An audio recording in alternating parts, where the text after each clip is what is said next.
Assalamualaikum warahmatullahi wabarakatuh. Nama saya Muhammad Fakih dari jurusan Manajemen Keuangan Syariah semester 3 kelas C. Di sini saya akan menjawab 4 pertanyaan untuk memenuhi tugas ujian tengah semester mata kuliah Bank dan Industri Keuangan Non-Bank.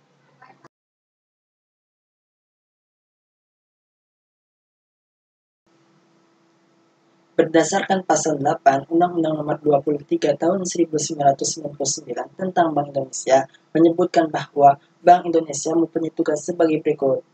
A. Menetapkan dan melaksanakan kebijakan moneter, seperti menetapkan sasaran-sasaran moneter dengan memperhatikan sasaran laju inflasi, melakukan pengendalian moneter, dan lain sebagainya.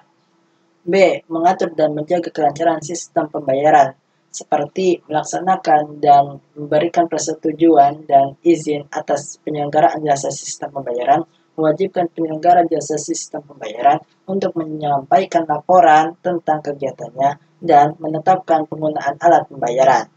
C. Mengatur dan mengawasi bank. Bank Indonesia menetapkan peraturan, memberikan dan mencabut izin atas kelembagaan dan kegiatan usaha tertentu dari bank, melaksanakan pengawasan bank, dan mengenakan sanksi terhadap bank sesuai dengan ketentuan perundang-undangan.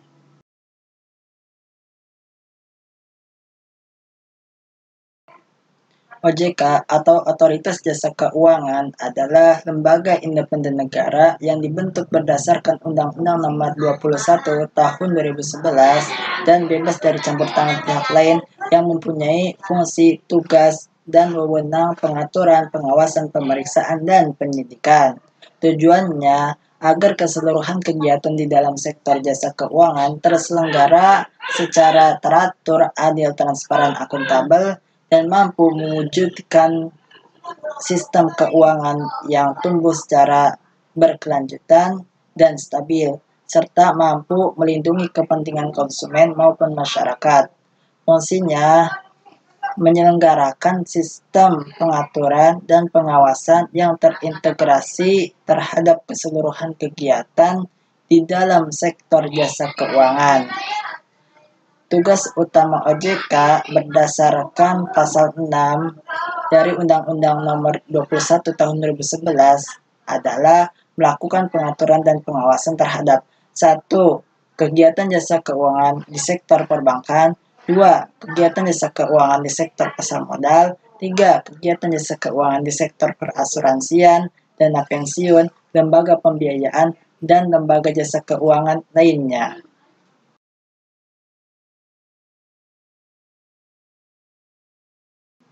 Menurut Sudarsono, pasar modal merupakan pasar yang mentransaksikan berbagai instrumen jangka panjang yang dapat diperjualbelikan baik dalam bentuk utang atau debat maupun permodalan atau equity. Syariah merupakan hukum-hukum yang berkaitan dalam pembahasan hukum dalam Islam.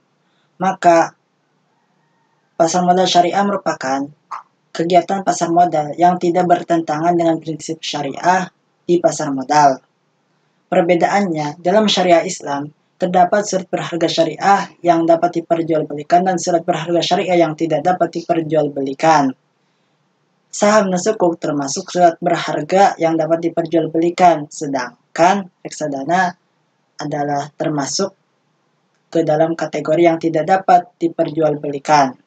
Untuk mekanisme transaksinya, mekanisme transaksi dari saham syariah, mekanisme perdagangan dari saham syariah ini secara spesifik dilakukan pada Jakarta Islamic Index atau JII dan penawarannya hanya pada pasar perdana.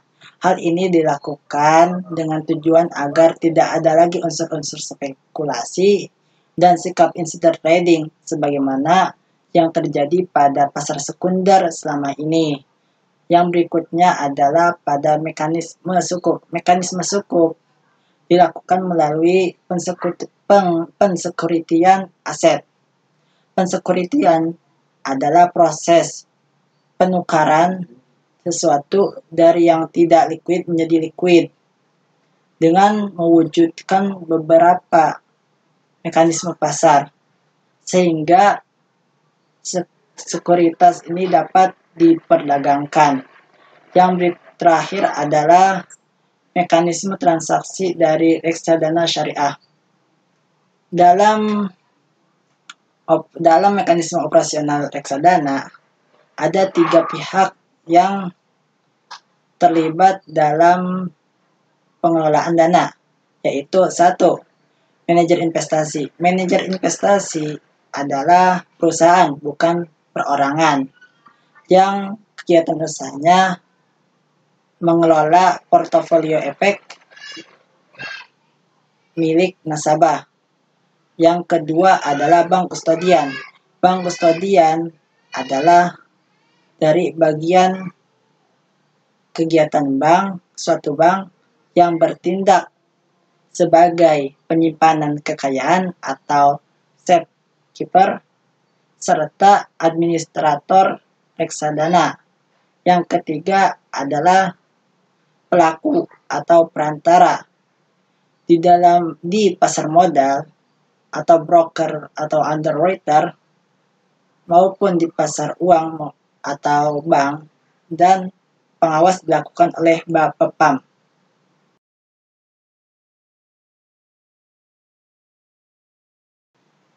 Perubahan status asuransi syariah dapat diubah di tengah berjalannya asuransi yang sedang diambil.